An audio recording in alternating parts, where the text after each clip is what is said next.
Carah Ross is here today. The one, the only Carah Ross. How you doing today? I'm good. You doing good? I'm doing good. It's almost like I've seen you recently. It's almost like we've seen each other. Like it was just yesterday that I seen you. I seen you this morning. We did a boot camp together. We trained together. Mm-hmm. I'm your personal trainer. That's how we know each other. For those people watching. But we've been training together for a while. We've known each other for a little while. And you're awesome at it, by the way. Thank you. You've been killing it. Super dedicated. Love squats. Love planks. She always tells me how much she loves planks. And but we've known each other for a little while, and you kind of told me like a little bit about your story. Mm-hmm. And before you get into it, I just want to say like it's pretty inspiring. What you've been through, how far you've come, and even what you've accomplished like in the gym and everything you tell me outside of the gym. So I just want to say thanks for coming here. Thank you for having me. Yeah. And we can jump into it like wherever you want. But you can just kind of start like from the beginning or where you are now or wherever you want. Okay. So I think it's really cool like how I believe like my higher power talks to me through other people. And I think it's really cool how like I'm on this journey of healing and it brought me to the gym, and then you ended up being my trainer. Mm-hmm. And where you do, a mental health podcast. I think it's really cool because I try and be really intentional with turning my mess into a message. So I think it was like almost like fate. I think it's super cool. Mm-hmm. But my name is Carah Ross. I'm from PEI. I am a recovering heroin addict. So I'm just going to like tell my story a little bit and how I got to where I am. I was born here in PEI. My mother is a drug addict. My father was a drug dealer. And when I was 3 weeks old, my mom went into coke psychosis, locked me in the neighbor's house, and forgot where she left me. My dad came home from work, put a gun to her head, and she left. So my dad raised me by himself. Like I said, he was a drug dealer. My house had a drive-through window on it. There was steel fridges in front of my closet because my house would get robbed. The cops were radiant, once a week. And my dad was also an alcoholic, so he would leave me with whoever would take me on the weekends. And couldn't get a babysitter one time. He left me with the babysitter's dad, and I ended up getting sexually assaulted. We went through the court system. Because I couldn't remember the date and time, I was like 3 or 4, it didn't go anywhere. And my dad ended up really hurting that guy. So because my house was being raided, because of that, we packed up, we went to BC. My dad continued to sell drugs, and I always felt different than everyone else. I always felt just not as good as everyone. I felt like I wasn't lovable. I felt like a void. And I remember having like addictive qualities right from the get-go. Food, adrenaline, anything there was to get addicted to, I would abuse it. I had eating disorders from a really young age. And I didn't feel like I fit in anywhere. So I kind of learned to control the things that I could. And I remember growing up thinking if I could be more like my dad, maybe he'll love me more. And in my family, if you aren't in and out of jail, you don't drink, you don't do drugs, you were kind of the black sheep. So I tried to really do what I saw my dad doing. By the time I was 13, I was drinking every day. I was smoking crack. I was running with, guys that were way older than me. And I felt like that was, in my head, that's who my dad wanted me to be. He wanted me to be like him. I thought he wanted a boy. And I had, a fear of abandonment, a fear of rejection. So I was really good at putting on a mask of being whoever I thought people wanted me to be. right before my 14th birthday, I caught a really serious charge. And I got 3 years in juvie. I did my whole 3 years. And then, when I got out, we moved because it wasn't me who was the problem. It wasn't the drugs or the alcohol. It was my friends. And so we moved to Calgary. Within 4 months of being out, I caught an armed home invasion charge. And this time I was an adult, so I went back to jail for a year and a half. And then when I got out, we moved again. I was, getting good at the geographical cures. But the problem with that is everywhere I went, I took me with me. I took my brokenness. I took my emptiness. I took, all of that with me. And we moved to a place in Alberta.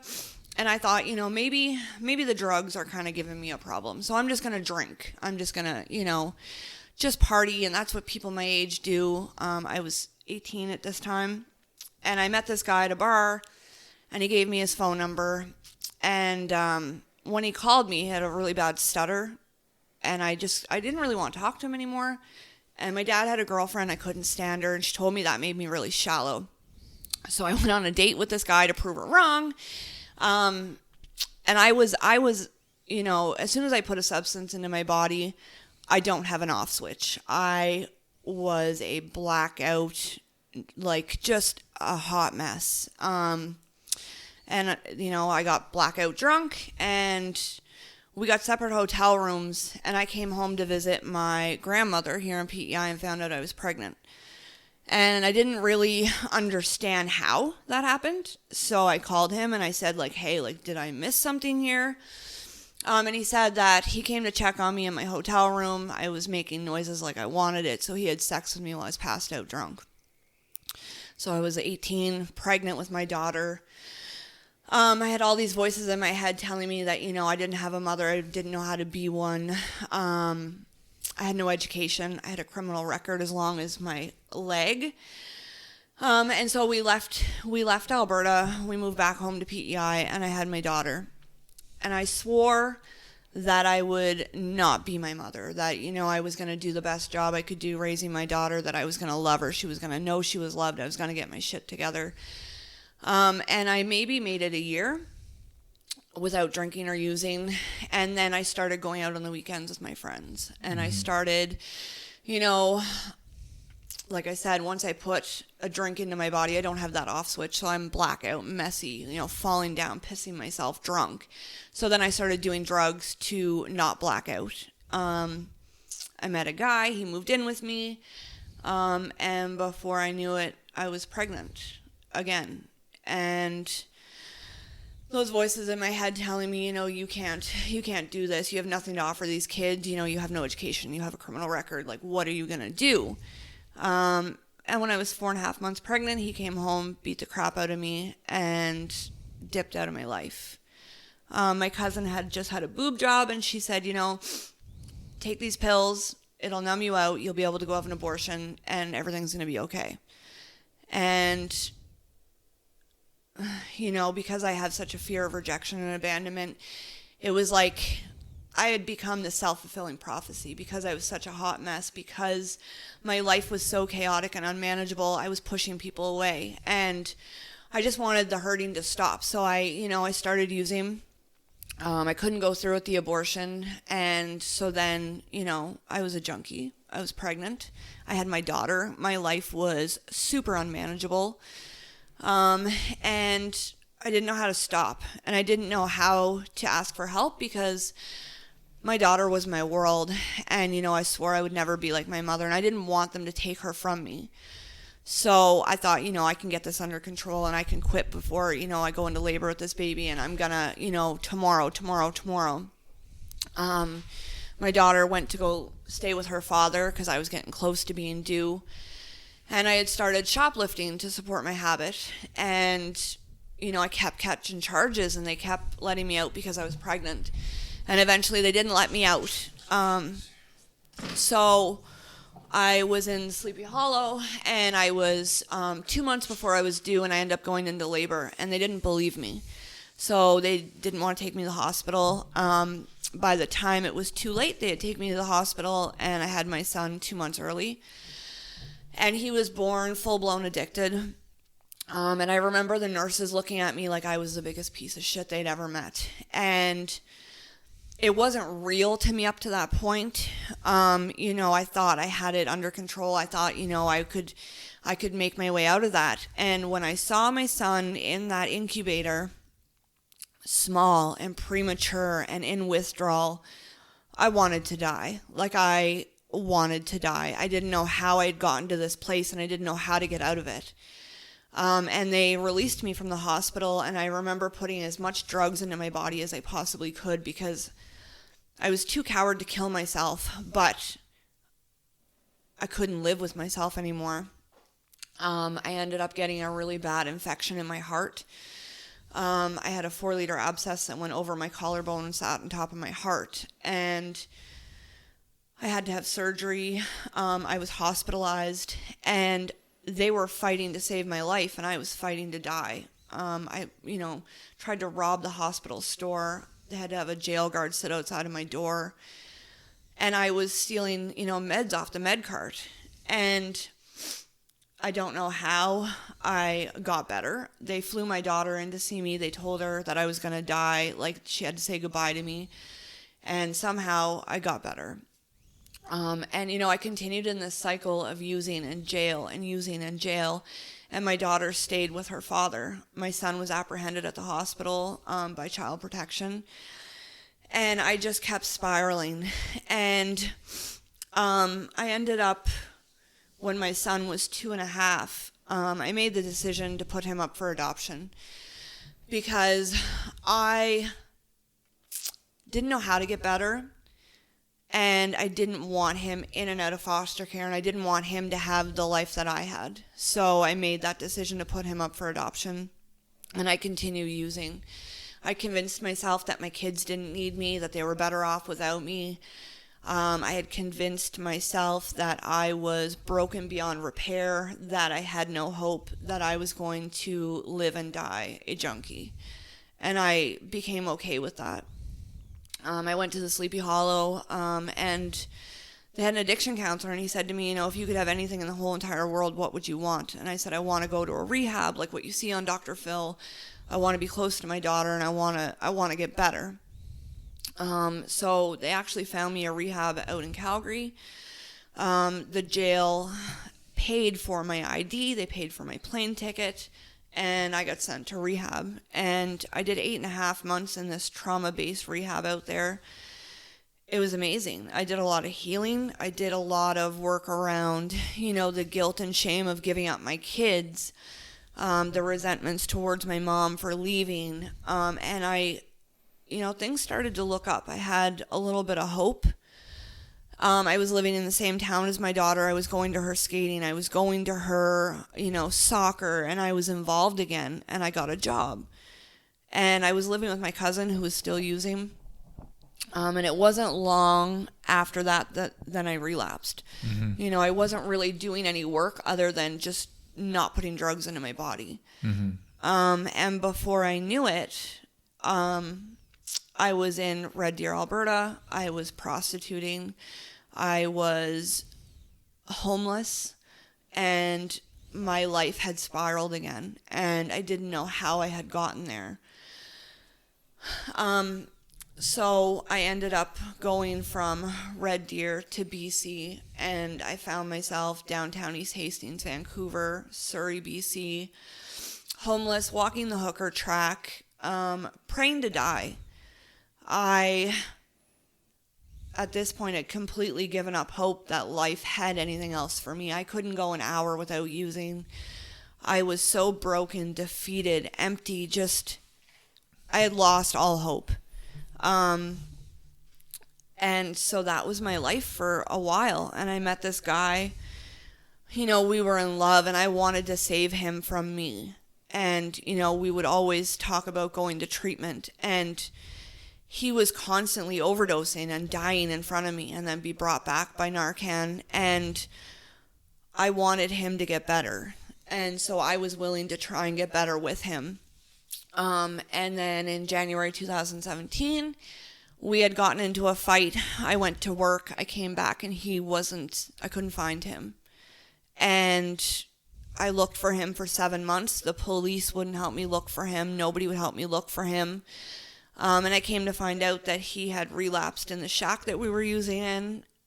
He died. They drug him across the road, put him in a shed, and lit him on fire. Who was they? The people who ran the shack. And I remember walking down the street, bawling, praying to God, please help me or let me die, because I can't do this anymore. Like, I can't live like this anymore. A couple of days later, my dad called me and he said, listen, I can't have you in my life anymore. If you aren't willing to get better, this is too hard on me. I'm going to have to block and delete you, and you're on your own. And my dad was really all I had my whole life. He was, my rock. And he said, I'm going to offer you this one time. I will pay for your plane ticket. Please come home, try and get clean. So I took that. I flew home March 26, 2018. And I've been clean ever since. I came home. I had warrants here. I didn't trust myself, so I turned myself in. I kind of detoxed in the jail. And then I started going to meetings, and I got a sponsor, and I started working the steps, and I got a job. And, I started putting in the work to heal myself. I remember on the plane ride home, I was in Toronto, and I couldn't even keep my head up. And I said to myself, you've tried everything, but you haven't tried it properly. Do it one last time and give it everything you have. And if you can't get it, kill yourself. But just try. And so I tried. I went to 7 meetings a week. I got a sponsor. I did a set of steps. I got involved in service work. I got a job, and then I got another job, and then I got a car. And, slowly my life looked socially acceptable again. And I really started to do some healing around why I didn't feel worthy of recovery, why I didn't feel whole, why I felt the need to punish myself by staying in addiction. And then I started to, the obsession and the compulsion to use drugs. I don't know when, but it was lifted. And then I started to have that hope again that, maybe I can do this. Maybe I'm not a lost cause. Maybe I'm not my mother. Maybe I can be a part of my daughter's life. My first year was so hard. I was exhausted because I have a criminal record and I don't have a work history. I had to work, shit minimum wage jobs. And, I was driving a car my grandfather gave me. And I didn't know how to live. I had no people skills. I had no work skills. I didn't have any life skills. It talks, in our books, our recovery books, about being reduced to an animalistic level. When I was homeless, I literally didn't have anywhere to sleep. I had one backpack of dirty clothes that I would hide in a bush. I would go into Value Village and swap out my dirty clothes for clean clothes. So, getting up, making my bed in the morning, making sure that I ate, making sure that, I did a basic hygiene routine, just learning how to actually live again was really hard for me. And then, after I got my year clean, it was like, holy shit, I'm actually doing this. I'd never had a year clean before without being in jail.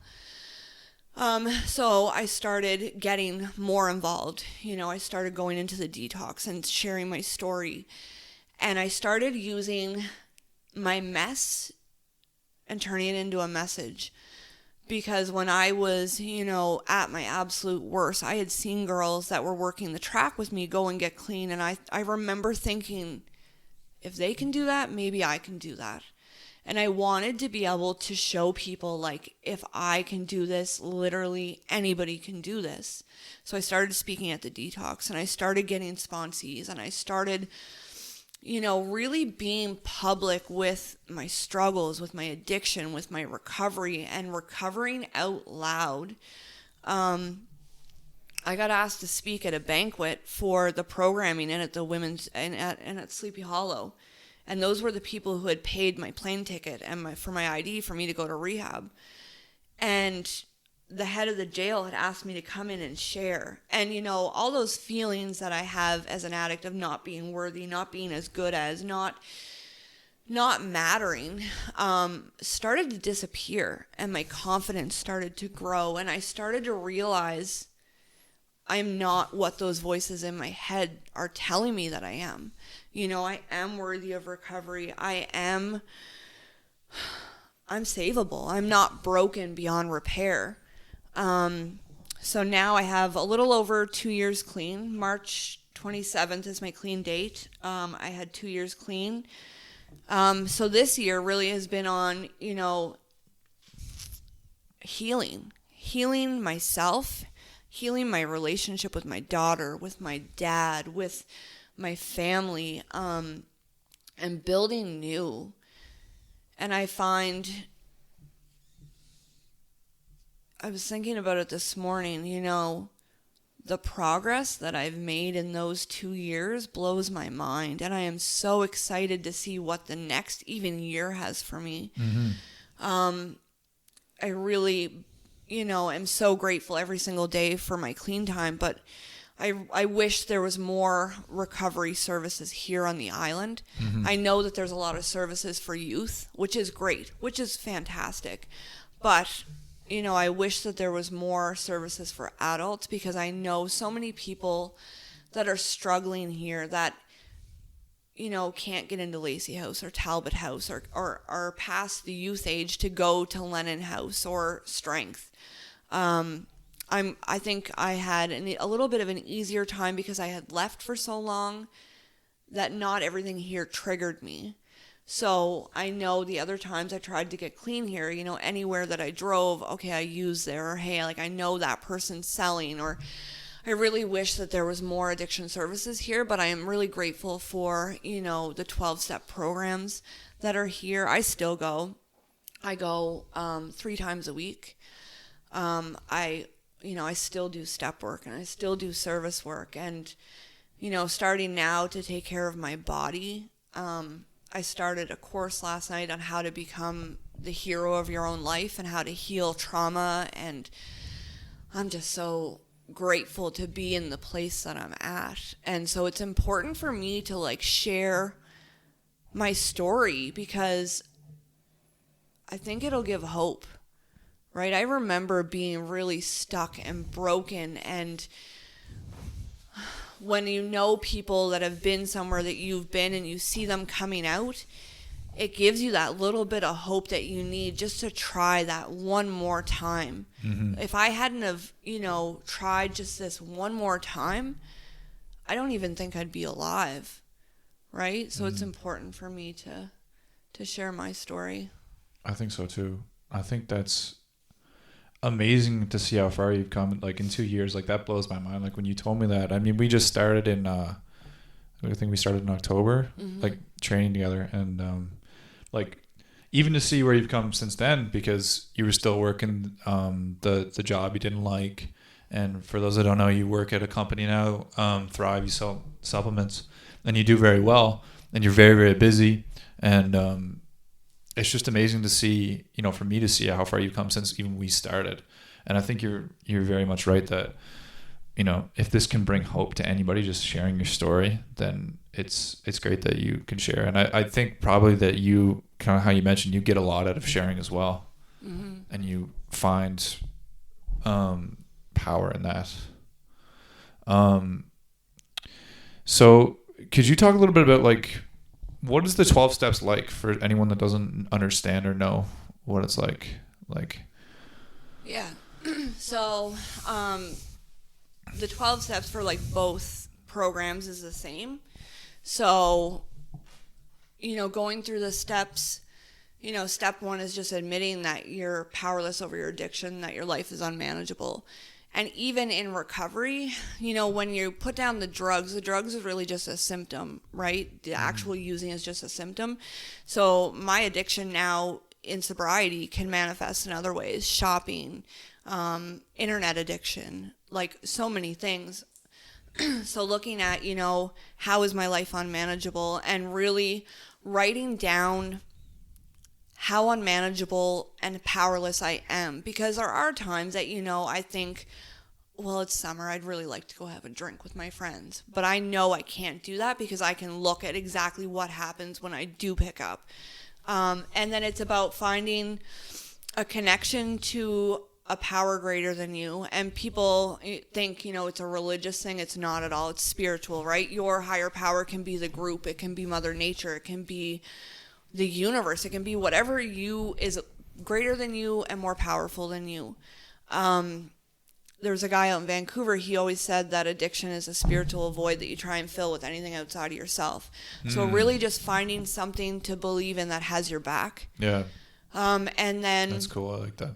There's a step after that is making a moral inventory of yourself. And that really gave me such power. It's a scary step for people in recovery, but it gave me power. It let me see the patterns, where I self-sabotage, where I was wrong. You look at your resentments and your part in it.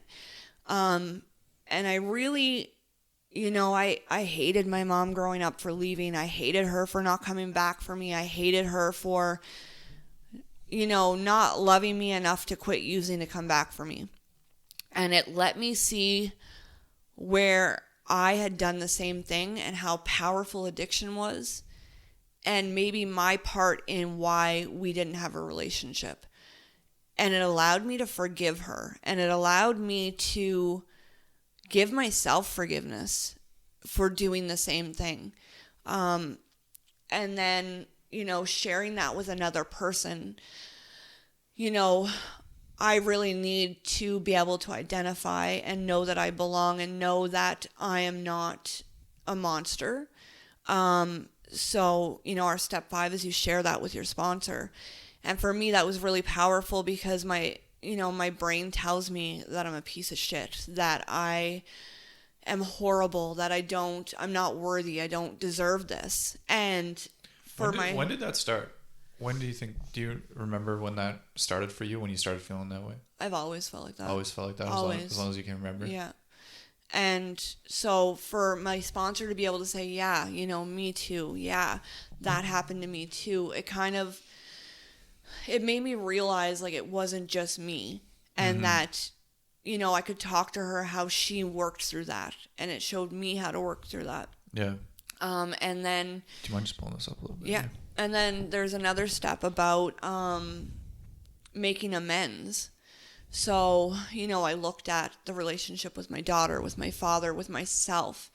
I really struggled with putting myself on the list for amends. Mm-hmm. And just, I know that I can't get that time back with my daughter, but I can move forward and I can stay clean and I can build from here.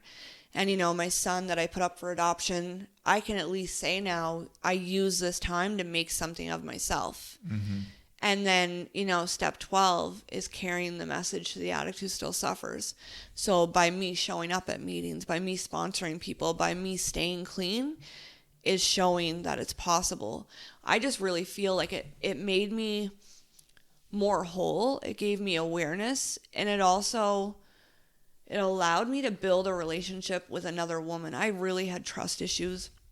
I didn't want to tell anybody anything. Mm-hmm. And it allowed me to develop an actual friendship and build trust and let somebody in and be vulnerable and learn all of those things that I was so uncomfortable doing.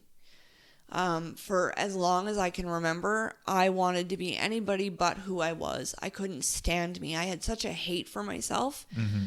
And I think through doing the 12 steps, through going to meetings, by being a part of my life again, I don't feel like that anymore. I'm learning to forgive myself. I'm learning to let things go. I'm learning to find and identify and build things that I do love about myself. I can be anyone I want to be now. So what are the things that I really like about myself, and how can I build on those? And looking at where maybe my character defects are, why I act the way I act, why the patterns of my behavior. And I really realized, my whole life I thought I was tough, and I thought I didn't need anybody, and I thought, I could do everything on my own, when really I was a scared little girl. Mm-hmm. I was scared that if you really knew who I was, you wouldn't like me. I was scared that if I let you in, you were going to leave me. So I was acting on fear and letting fear make my decisions, and robbing myself of any sort of actual relationship with people. I was robbing myself of happiness, and just kind of catching that before it happens now. It's cool. I think it's so cool. Yeah, it is cool. Yeah. And I think that's amazing, like kind of the self-evaluation and self-worth. You just described it, like the 12 steps. I've had this thought in my mind for a while, but like it seems to be like, I don't know, even if you take out like the addiction part of it, someone that's gone through like a trauma or has a serious mental health issue, or anybody really, like I think anybody could benefit from like that self-evaluation and like understand what they're going through, and like just to be able to just do everything you just described. Like it's something that's been on my mind for a while, because I've had conversations about this lately. It's like you can go to like therapy and stuff, which is great, and you can understand what's going on, but until you put that to action and like actually go back and like fix the relationships and forgive yourself, and I just feel like it could be beneficial for almost anybody. Yeah, absolutely. Yeah. And I think that's something that's maybe missing in like the mental health world, is like putting that to action, because it really is, it just takes a lot of work to do that. But do you think that fear of abandonment comes from the relationship with your mother? Oh, absolutely. Yeah. Absolutely. Yeah. And then so do you have like, going back to like your childhood and stuff, like you said like your father was a drug dealer and there was a drive-through window at your house. So I'm just trying to think of like the mindset that must have entailed as like a young person in that environment. It must have been very scary, and like just your normal was much different than other people's normal. Would that be correct in saying that? Yeah. I think my dad really tried hard. Like, he did the best he could, and I know that. And he tried to make things normal for me, but I didn't know anything different. Right? I didn't know that's not how everyone lived. Mm-hmm. But yeah, I wasn't really allowed to have friends over. I wasn't allowed to go to other people's houses because I might say something. Mm-hmm. But that had just become my normal, and like my whole family knew, so I didn't realize it was abnormal until I got to be older. Mm-hmm. Right. Yeah. And then going to juvie at a young age, what was that like? You said you were like 14 to 17, you did 3 years? Yeah, that was scary. Scary? It was scary. Yeah. It was very scary. When you first go in, you get jumped to see if you're going to rat or not. And, I had thought myself to be so tough. And all of a sudden, you're locked in. It was like a real jail. You're locked in this jail. You get jumped. You can't say anything. You're completely alone. You can't just leave and go home. You can't just call your parents. They can't fix it. Mm-hmm. You're there, and you're in it. And no matter what you do, no matter what you say, you're there. And it was hard. It was really hard to grow up in that. Mm-hmm. I went to school in jail. I didn't go to a normal high school. I didn't have a graduation, a prom, school dances. I didn't have that. Mm-hmm. I went to school in jail. Yeah, it was hard. So is that an all female jail? Yeah. So that's like a very developmental age, like 14 to 17, right? So they jump you right when you get in, and then that's to test to see if you'll rat on them. Yeah. And then, yeah, 3 years. That's young to be like 3 years on your own is a long time at that age. Yeah. And then once you get out, you kind of go back to. It must be like, I've often thought about this, and you can definitely speak to it.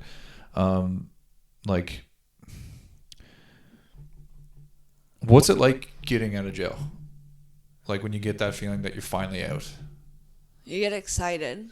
Yeah. And then when you actually get out, you don't know what to do with yourself.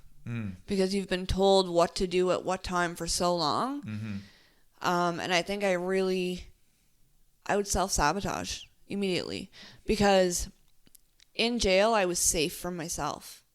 It was normal for me. I became very institutionalized, and I knew that I did really good in jail. You know, I was going to school, and I had a routine, and it was structured, and I thrived on that, you know? Mm-hmm. So when I got out, I would self-sabotage, and I was scared, and I didn't know how to get a job. I didn't have any people skills.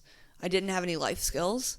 So I almost feel like I would get out and use and run until I went back to jail, back to it was like going back to safety. Right. I think that was kind of my pattern my whole life. You know, I would get out, I would use, and I would just, when I would go back, it was almost like a sense of relief. Like, okay, like now I can relax. Like now I'm safe. And that's like so backwards, right? Yeah. Yeah. That's what it, it's what it kind of seems like. I mean, obviously I'm just speculating, but like, do you think there'd be anything that could be done to kind of, help with that? Like some kind of transitional program? I don't know. So I actually recently have gotten involved with a program here in PEI called 7-Step. They have it everywhere. And it's for people when you first get out of jail, to set goals, to be held accountable, to talk to other people who have gotten out and gotten their life together.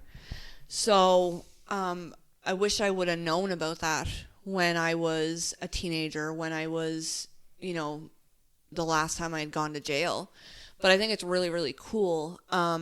It's almost like a 12-step program for criminals. Mm-hmm. And, they meet and they talk about looking for a job and setting goals and maybe some self-sabotaging behavior. Like they do check-ins, and I think it's really, really cool. Yeah. No, that's awesome. Yeah. And because it seems like, just when you finally get out, it's like you just, it's like, just, keeping an animal in a cage, and then you just like finally let it into the wild. Yeah. Well, people think like jail is rehabilitation, and it's really not. Yeah. You go there, they feed you, you sit in your cell. There's no real programming for life skills, for finding a job after, for, looking for an apartment, for places to go. On the island especially, like if you have done any amount of time, you've obviously lost your place to live. So then you get out, where do you go? There's no real homeless shelters here. There's nothing. So you go back to the street. How are you going to find a job if you have nowhere to live? You have no clothes. You have no, resume done up. How are you going to find a job? And then you have a criminal record. So who's going to hire you? So you're stuck in this cycle of, okay, I'm going to go out. I plan on doing better, but then you're set up for failure almost. There is no, I don't know. It's so backwards. It's almost like, I don't know how you do it, but it'd be like if there was like a place to work, you know what I mean? I don't know where it would be, but if there was just a place where like you automatically get a job here for 6 months or something, You know, like you have some structure that you can go there.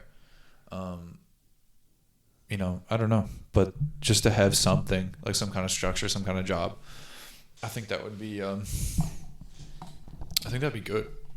I don't know if like the government would help subsidize that or something, but. Or even like sober living houses. You know, we have like Talbot House and Lacey House, but there's only so many beds. But if there was a place that you could go where you had a place to live, that would help you make a resume. You know, okay, here you're going to do group and you're going to do this and and it was like, you know, setting you up instead of going back to the people, places, and things that you were doing that got you there. There is a place in Vancouver, it's a rehab, and they have a thrift store attached to it. So when people come out of jail, they go through the treatment program, then they start working at the thrift shop. It's kind of cool. Yeah. It'd be nice to see something like that. Yeah, 100%. Do you know what the population is at Sleepy Hollow? No idea. It's interesting. Like, I just wonder how many people are there and then how many people are in that cycle. You know, because you just think about the numbers, like how much it would take to kind of, yeah, that's very interesting. So in and out of jail for years, so that was kind of like your safety net when you went back. And then, so what was it like? I know you said that you lost your boyfriend. So when you finally came back here, like you said that first year was hard. What were some of the things right away? I mean, that like there's probably just so much trauma and so much things that had happened. It was like probably all kind of hit you at once, I imagine, whenever you came back that first year. Well, like moving back in with my dad, and I knew that I didn't know how to live, right? So I gave up my cell phone. I told my dad, like, don't let me leave the house unless I'm with somebody in recovery who has at least 5 years clean. Because I knew that, like, my first instinct was going to be wrong. So going back to feeling like a teenager really sucked. Me and my dad are a lot alike. So, you know, we fight. He's used to being by himself, and then all of a sudden I'm there. And really, I don't know how to do anything. So I'm sure it was frustrating for him. And then not having a car, you know, I wanted to work, and I really wanted to have a job, to have a car, to have all the benefits of recovery right out of the gate. And nothing was happening fast enough. And I think that's where I got stuck a lot of the times is, you know, okay, I've been clean for 30 days. Why isn't everyone doing backflips? And like now I should have a house and a car and a job. And it took a long time to destroy my life. So I needed to be patient with it's going to take a long time to rebuild that. So, you know, then finally finding somewhere that would hire me. I really had to like suck it up and, you know, ask my dad, hey, can you help me buy a car, please? Because I need to work because I'm going crazy, stuck in the house. Being stuck in my own head was dangerous for me. So I needed to stay busy. But at the same time, I didn't trust myself to just go hang out with anybody. So I needed to get a job, and I needed to have routine, and I needed to start doing things the proper way. You know, even just going into stores and buying something was really hard for me because I had been so used to stealing everything. So to go into the store, not shoplift, to pay for everything that I had, to realize, hey, like I don't have enough money for all of the things that I want, so prioritizing it. And then when I would get paid, I would have to give my dad my paycheck. I didn't have to, I chose to, but I wanted to take away that temptation for myself. I wanted to give myself that accountability. So feeling like, okay, yeah, I'm finally getting my life together and I'm doing all the things I need to be doing, but I'm like a little kid right now. That was really hard for my ego. Yeah, just, you know, learning how to live again. Learning how to live at all. Because I really had no experience doing it. I had never had my own place. I had never had a job. I didn't know how to show up every day and look presentable and to deal with people appropriately and to, you know, not call in sick. And so I was learning as I was going. it was hard. It was hard. I imagine. Would you say like that's where a lot of people get lost or turn back to using, is that whole process? Yeah. And I mean, when you're using drugs, you don't really feel anything. So then when you put down the drugs, all your feelings come back. I didn't really know what my feelings even were.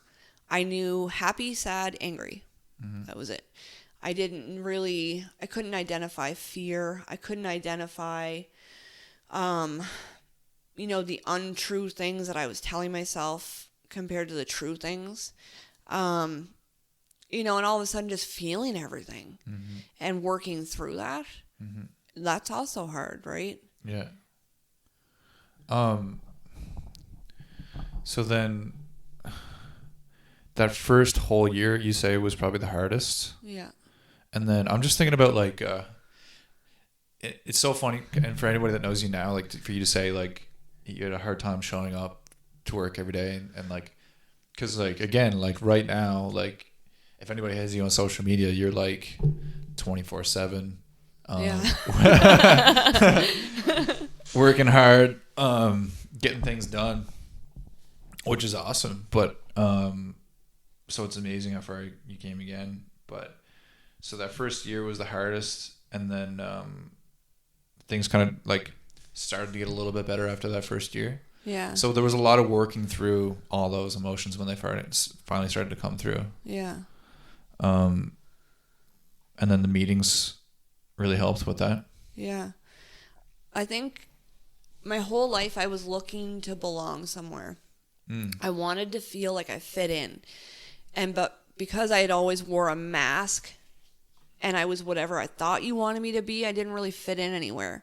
So what I love about the meetings is I can go there, I can be completely real, I can say where I'm at, I can say if I'm struggling, and there's just an understanding. Like, these people know exactly what I'm going through, mm-hmm. and they've gone through it, and they've come out the other side. And it also gave me, I've made such amazing friends in the program, such amazing friends. We go to the beach, we go to bonfires, we have suppers, our kids play together, and it gave me like that safety, mm-hmm.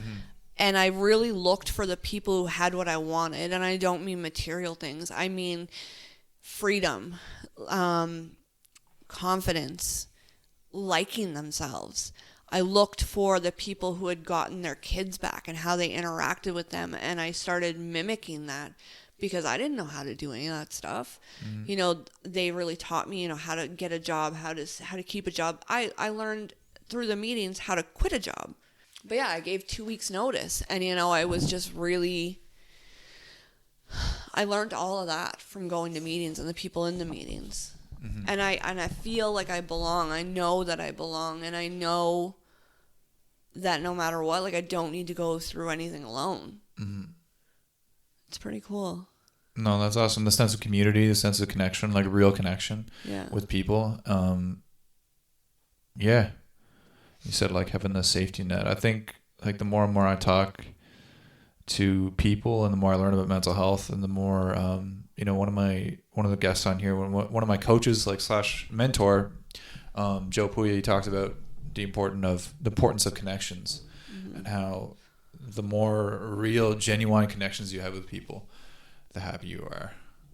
And that's really, we get caught up in materialistic things is kind of a whole different conversation, but the more real connections you have, he called them bridges, like building real bridges to people, the happier you are, because it's very isolating without real connections. Yeah, for sure. So that kind of brings us to like now. So you want to talk about like the last year? So that first year and the second year, you kind of picked up your stride a little bit. Yeah. So, in my second year, there's what they call a pink cloud in recovery, where everything is good, kind of. You feel like you got it, and then it pops. And so right after I hit my year clean, I was working 2 full-time jobs, 16-hour days. I lived in Montague, so a 2-hour commute, because I was working in Charlottetown. And I was burning out. And I really didn't want to let my daughter down, let my father down. And I was trying to stay really busy to distract myself, but I was burnt out. Mm-hmm.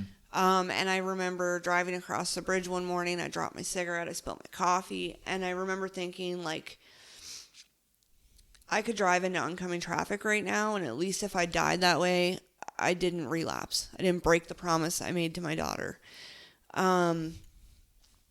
And I had myself convinced that, you know, if this is what my recovery is going to look like, I don't want it. I was working so hard. My boss was so rude to me. And I just, like, I started kind of losing hope again. And I started just taking better care of myself. I started doing the business I do now. And I started to have some success with it. And I started to find my happiness again. And I was able to go see my daughter.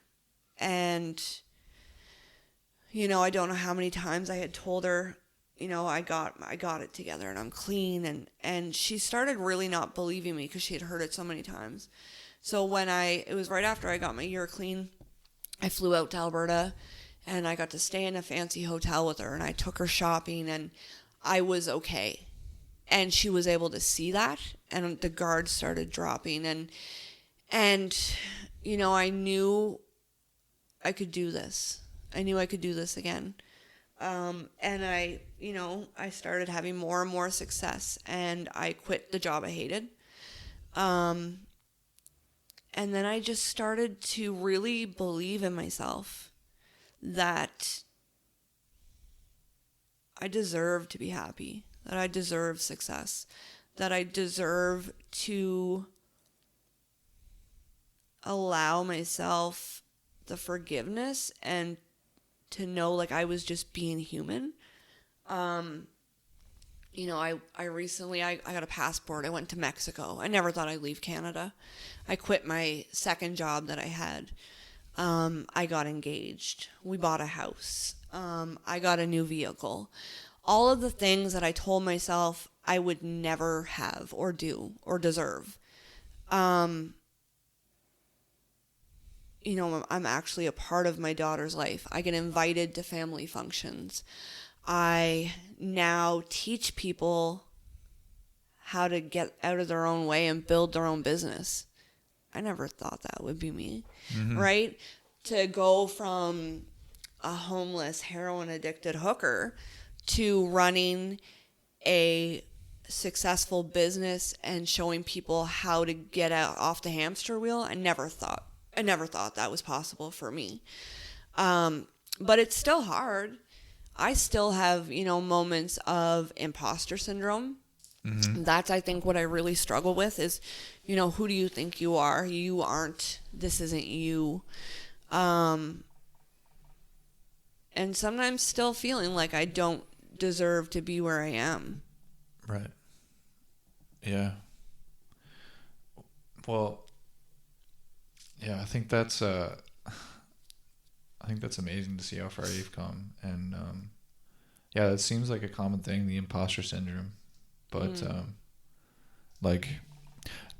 like I said, if anyone follows you on Instagram, or not Instagram, but on social media in general, I mean, like they can see you're putting in the work. So I think you deserve to be there. But I just want to say thank you so much for sharing, Carah Ross. And I really enjoy training with you. I really enjoy this conversation. I think this could help a lot of people. I think it will help a lot of people. And yeah, you're an inspiration for not just former addicts, but everyone in general. So I want to say thank you for coming on. Thank you for having me. Woo! We'll be doing some planks. All right. Thanks, Carah. Thank you.